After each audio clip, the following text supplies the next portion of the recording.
के बाद एक बार फिर आपका बहुत स्वागत है। रुक करते हैं 3 बजे की 3 बड़ी खबरों पर और मैं हूं आपके साथ सोनाली। हिंदुवादी नेता दिनेश शर्मा ने बड़ा बयान दिया है। उन्होंने कहा कि इलाहाबाद हाईकोर्ट उच्च न्यायालय द्वारा एक ऐतिहासिक आदेश दिया गया है। उन्होंने ये भी कहा कि श्री कृष्ण जन्मभूमि के बगल में ईदगाह मस्जिद है, उस पर कोर्ट कमिश्नर द्वारा सर्वे होगा और इस सर्वे के खिलाफ मुस्लिम पक्ष सुप्रीम कोर्ट चला गया है। उन्होंने ये भी कहा कि मुस्लिम पक्ष के पास कोई भी साक्ष्य मौजूद नहीं है, इसलिए वह इस केस को अटकाने और भटकाने का प्रयास करता है। उन्होंने कहा कि मुस्लिम पक्ष के पास बिजली का बिल भी नहीं है, जिससे वह ये साबित कर सकता है कि पहले मस्जिद ही पहले मंदिर था। मुस्लिम पक्ष की बिजली चोरी की शिकायत करने पर प्रदेश सरकार ने 3 लाख का जुर्माना ईदगाह कमेटी पर लगाया था। क्या कुछ कहा, सुनिए। इलाहाबाद हाई कोर्ट के फैसला आने पर आज मुस्लिम पक्ष सुप्रीम कोर्ट पहुंच गया। मुस्लिम पक्ष के पास कोई प्राचीन साक्ष्य तो है नहीं, वो केवल इस हिंदू मंदिर के प्राचीन साक्ष्य उजागर ना हो जाएं, इस वजह से इस मामले को अटकाने और भटकाने का प्रयास करता रहता है। मुस्लिम पक्ष के पास कोई भी ऐसा साक्ष्य नहीं है जिससे वो ये कह सके कि ईदगाह मस्जिद पहले थी, मंदिर बाद में बना है। आज मुस्लिम पक्ष सुप्रीम कोर्ट में PIL दाखिल कर दी है और उस पर आज बहस होगी। हिंदू पक्ष और मुस्लिम पक्ष के अधिवक्ताओं के मत में बहस होगी। माननीय सुप्रीम कोर्ट क्या फैसला देते हैं, इस पर निर्णय आएगा। हिंदू पक्ष लगातार यही कह रहा है कि पहले यहाँ ईदगाह मस्जिद की सर्वे हो जाए, सर्वे के बाद में जो माननीय न्यायालय निर्णय देगा वो सर्वमान्य होगा। लेकिन मुस्लिम पक्ष इस केस को भटकाने का प्रयास करता है। मुस्लिम पक्ष के पास कोई भी साक्ष्य नहीं है। ये लोग बिजली भी चोरी की जलाते हैं। इनके खिलाफ हमने बिजली चोरी की शिकायत की तो इन पर 3 लाख का जुर्माना हुआ। इनके भाजपा नेता भजनलाल शर्मा ने राजस्थान के मुख्यमंत्री पद एवं गोपनीयता की शपथ ली है। इस शपथ समारोह में प्रधानमंत्री नरेंद्र मोदी, अमित शाह, रक्षा मंत्री राजनाथ सिंह और अन्य कई राज्यों के मुख्यमंत्री भी शामिल हुए। इस दौरान शर्मा ने के साथ साथ 2 उप मुख्यमंत्री दिया कुमारी और प्रेमचंद बैरवा भी शपथ ली है। राज्यपाल कलराज मिश्रा ने तीनों को शपथ दिलाई है। बता दें कि ये कार्यक्रम जयपुर में अल्बर्ट हॉल के सामने आयोजित हुआ है।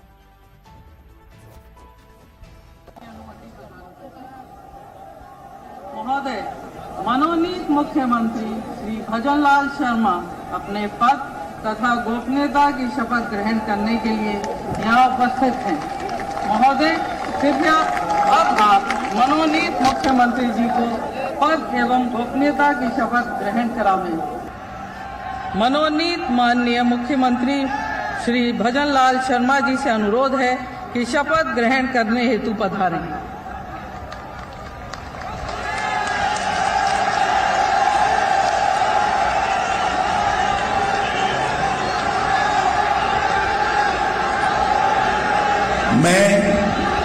मैं भजनलाल शर्मा ईश्वर की शपथ लेता हूं कि मैं विधि द्वारा स्थापित भारत के संविधान के प्रति सच्ची श्रद्धा और निष्ठा रखूंगा। मैं भारत की प्रभुता और अखंडता अक्षुण्ण रखूंगा। मैं राजस्थान राज्य के मुख्यमंत्री के रूप में अपने कर्तव्यों का श्रद्धापूर्वक शुद्ध अंतःकरण से निर्वहन करूंगा तथा मैं भय या पक्षपात, अनुराग या द्वेष के बिना सभी प्रकार के लोगों के प्रति संविधान और विधि के अनुसार न्याय करूंगा। मैं भजनलाल शर्मा ईश्वर की शपथ लेता हूं कि जो विषय राजस्थान राज्य के मुख्यमंत्री के रूप में मेरे विचार के लिए लाया जाएगा अथवा मुझे ज्ञात होगा, उसे किसी व्यक्ति या व्यक्तियों को तब के सिवाय जबकि ऐसे मंत्री के रूप में मैं अपने कर्तव्यों के सम्यक निर्वहन के लिए ऐसा करना अपेक्षित हो, मैं प्रत्यक्ष अथवा अप्रत्यक्ष रूप से संसूचित या प्रकट नहीं करूंगा।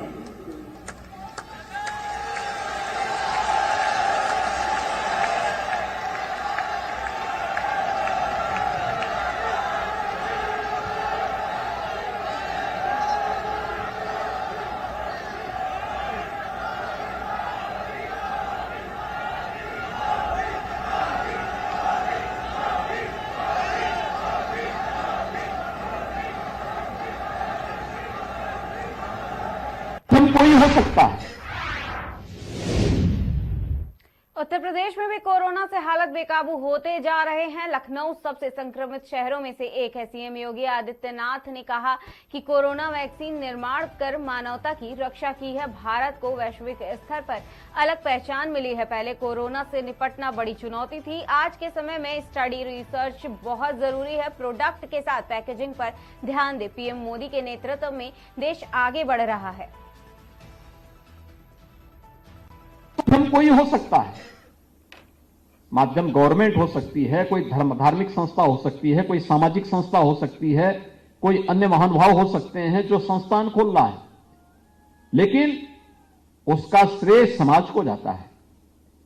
इसलिए समाज के प्रति हमारी जिम्मेदारी, हम भी अपनी जिम्मेदारियों का निर्वहन करें समाज के प्रति, और उन जिम्मेदारियों के लिए हम लोगों को, समाज को, अब हमारी जिम्मेदारी होती है हम देखें क्या उसकी आवश्यकता है, उसके अनुरूप कार्य को आगे बढ़ाना।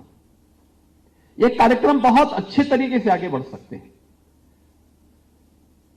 और विश्वविद्यालयों को चाहिए, महाविद्यालयों को चाहिए, हमारे इंस्टीट्यूशंस को चाहिए वह इस पर अध्ययन को बढ़ावा दे, अधिक से अधिक अध्ययन।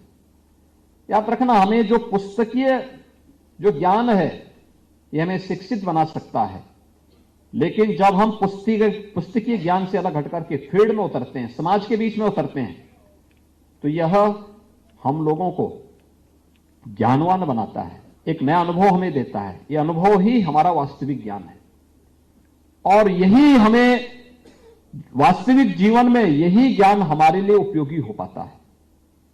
इसके लिए स्टडी बनाना, उसमें लेखन की परंपरा को आगे बढ़ाना, फिर अपनी स्टडी को धीरे धीरे करके समय के शोध की तरफ आगे बढ़ा देना। भारत क्यों पिछड़ा हुआ? क्योंकि भारत ने इनोवेशन को, शोध को, विकास को पूरी तरह उससे अपने को तटस्थ कर दिया। इंस्टीट्यूशन अपने को एकदम टापू बना लिए, वे केवल डिग्री बांटने तक सीमित हो गए। परिणाम क्या रहा कि हम जहां के तहां थे, पड़े रह गए और हमसे बाद में आने वाले लोग आज दुनिया में सिरमौर बन गए। आज पिछले 9-10 वर्षों में जो प्रयास प्रधानमंत्री मोदी जी के नेतृत्व में हुआ, आज उसके परिणाम हमारे सामने दिखाई दे रहे हैं और हमें उस दिशा में फिर से प्रयास की बात कही। कार्य कोई भी करे, स्टडी हो, कोई रिसर्च हो या कोई डेवलपमेंट से जुड़ा हुआ कोई भी अन्य मुद्दा है, वह क्वालिटी पे फोकस होना चाहिए। हम जो कुछ भी करें, रिसर्च हमारी, उसकी गुणवत्ता पे कोई प्रश्न न खड़ा करें। हमारा कोई स्टडी हो वह पूरी तरह ऑर्गेनिक हो। आप देखेंगे उसके परिणाम आएंगे, अवश्य परिणाम आएंगे। दूसरा, हम उस दिशा में प्रयास करें, क्वालिटी देने के साथ साथ हम यह भी प्रयास करें कि प्रोडक्ट हम दे रहे हैं तो प्रोडक्ट के साथ साथ उसकी पैकेजिंग के लिए भी हम लोगों को वही प्रयास करने चाहिए। उसका भी महत्व होता है। आप कितना भी अच्छा सामान बना लें, लेकिन आपने ऐसे बिखरा पड़ा है, लोग उसको वैल्यू नहीं देंगे, महत्व नहीं देंगे। उसकी पैकेजिंग भी कैसे होनी है।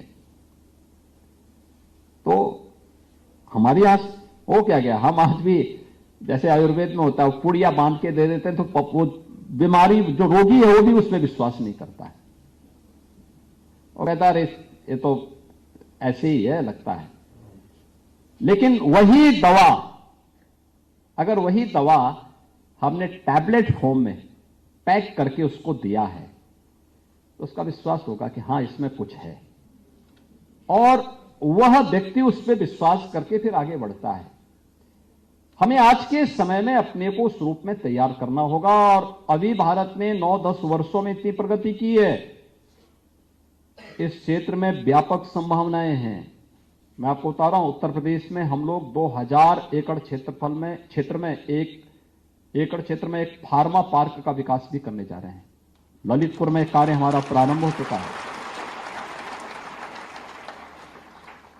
बहुत बड़ा क्षेत्र है। मेडिकल डिवाइस कब एक पार्क हमारा कार्य प्रारंभ हो चुका है मथुरा और गौतम बुद्ध नगर जनपद के बीच में, तेजी के साथ इस पे कार्य चल रहा है।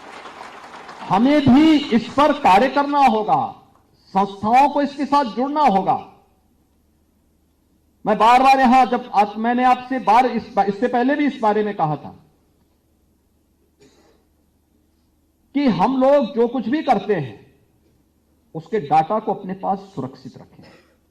डाटा की बहुत बड़ी ताकत है कि पूरी दुनिया के अंदर वर्तमान में जो लड़ाई चल रही है सब डाटा की लड़ाई चल रही है। ये फेसबुक का है, ट्विटर का है, जितना है सब डाटा की लड़ाई है। और याद रखना सब कुछ उसी से जुड़ा हुआ है। इस समय जितने डाटा हैं, आप किस पे ट्वीट कर रहे हैं, कौन सी आपकी पसंद है, सब उनके पास कलेक्ट होता है और फिर और देखते हैं कि इनकी पसंद इस चीज में है तो आप तो ये ढूंढते हैं कि मैं ही देख रहा हूं, लेकिन आप जैसे न जाने कितने लोग ये सब ढूंढ रहे हैं और फिर वही प्रोडक्ट अगले कुछ महीनों में मार्केट में आ चुका होता है। आपको आश्चर्य होता है, मैं ये चाहता था ये आ गया। यानी आप तो ये मानते थे कि मैं सोच रहा था, लेकिन आपको नहीं मालूम आपके जो डाटा हैं उसके पास सुरक्षित हैं और वह उसी को लेकर के अपने बिजनेस को आगे बढ़ा दे रहा है। आपको भी करना होगा। आयुर्वेद वालों को देखना होगा कि कोई पेशेंट आया, पेशेंट देखा, पेशेंट के लक्षण क्या हैं, किन स्थितियों में आया था, किस प्रकार का आपने उपचार किया, उसका डाटा तैयार करना है और पूरे हॉस्पिटल का एक एक डाटा को तैयार करके अगर आपने उस कार्यक्रम को आगे बढ़ा दिया, परिणाम आपके सामने आएगा और ये डाटा आपके लिए बहुत उपयोगी होगा, बहुत उपयोगी हो सकता है। और उसी डाटा को फिर इकट्ठा करते हुए आप देखेंगे 1 महीने, 6 महीने या 1 वर्ष के बाद आपके पास एक अच्छा आ सकता है। फिर उसको आप ग्राफिक में भी आप बना सकते हैं, किस सीजन में कौन से पेशेंट आए थे, किस प्रकार के आए थे, उसको बना करके अगर आप आगे बढ़ाएंगे तो डाटा का फिर उसको ग्राफिक में उसको तैयार करना एक बेहतरीन स्टडी आपके माध्यम से। या नर्सिंग के बच्चे काम करते हैं, कार्य करते हैं, हॉस्पिटल में जाते हैं, पेशेंट की बीएसटी होती है, उस पेशेंट की बीएसटी के माध्यम से भी वे अपनी स्वयं की डायरी में भी डाटा को नोट करके पूरे साल भर के डाटा को कलेक्ट करके पेशेंट की प्रकृति क्या है, किस लक्षण के साथ आए थे, कैसे आए थे, किस रूप में आए थे, कैसे उनके उपचार की पद्धति को कैसे अपनाया गया था, इन सब को लेकर के आप भी अपने एक ब्रीफ स्टडी उसके माध्यम से प्रस्तुत कर सकते हैं और आपके प्रोजेक्ट वर्क में बहुत मदद करेगा। ये प्रोजेक्ट वर्क ही आपको बाद में रिसर्च के लिए एक नया प्लेटफॉर्म उपलब्ध करवा देगा। और आज जब जी सतीश रेड्डी जी और इनकी टीम डीआरडीओ के माध्यम से कोरोना कालखंड के अंदर काम की थी, कितना बेहतरीन परिणाम थे। पीपी किट, पता लगा कि चीन की मोनोपोली थी, 6,000 रुपए में पीपी किट बेच रहा था और वो भी बहुत थर्ड क्लास था, बहुत ही घटिया किस्म का। और बाद में कार्य करते करते इन लोगों ने 250 रुपए में वही पीपी, उससे बेहतरीन पीपी किट दे दिया। यानी आप देखेंगे वेंटिलेटर पहले पता लगता था 6 लाख में वेंटिलेटर आ रहा है। इन लोगों ने इतने वेंटिलेटर बनाए, कहा कि वे जितने चाहिए हम फ्री में दे देते हैं। उत्तर प्रदेश में 36 जिले ऐसे थे कोरोना आने के पहले जहां एक भी वेंटिलेटर नहीं था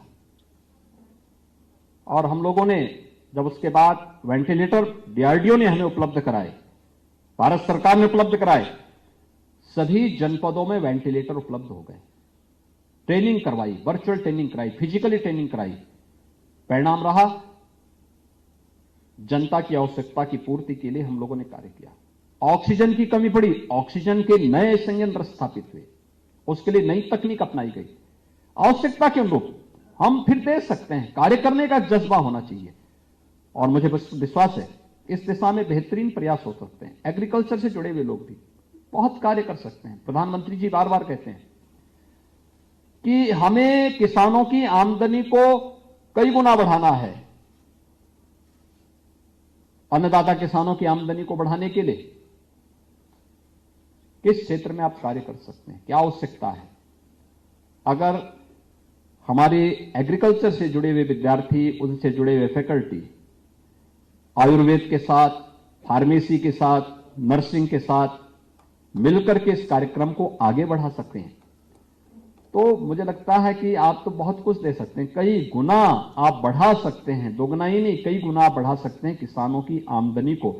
और इन राष्ट्रीय संगोष्ठी का जो विषय रखा गया है, मुझे लगता है कि इस पर और तेजी के साथ कार्य किए जाने की आवश्यकता है। राष्ट्रीय संगोष्ठी में जो यहां पे विशेषज्ञ आए होंगे, जो साइंटिस्ट आए हैं, जो इसमें डेलीगेट्स आए हैं, वे सभी, कोई भी व्यक्ति बोलता है आप उसको नोट करिए,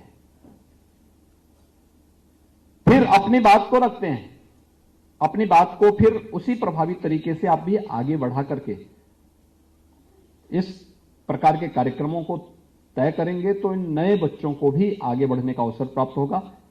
राष्ट्रीय संगोष्ठी अपने मिशन में सफल हो, एक सार्थक दिशा में आगे बढ़ सके, इस विश्वास के साथ मैं महाविद्यालय परिवार को और सभी संबंधित सहयोगी संस्थाओं को इसके लिए हृदय से धन्यवाद देता हूं और विश्वास व्यक्त करता हूं कि इस प्रकार की नेशनल कॉन्फ्रेंस आज की आवश्यकता है। राष्ट्रीय शिक्षा नीति में प्रधानमंत्री मोदी जी ने इसी बात को फोकस करते हुए कि हमारे शिक्षण प्रशिक्षण संस्थाएं, हमारे विश्वविद्यालय, हमारे इंस्टीट्यूशंस इस दिशा में बेहतरीन प्रयास कर सकें, उसके माध्यम बन सकें, यह हमारा प्रयास होना चाहिए। आप सबके प्रति मेरी शुभकामनाएं। धन्यवाद। जय हिंद। कोई हो सकता है,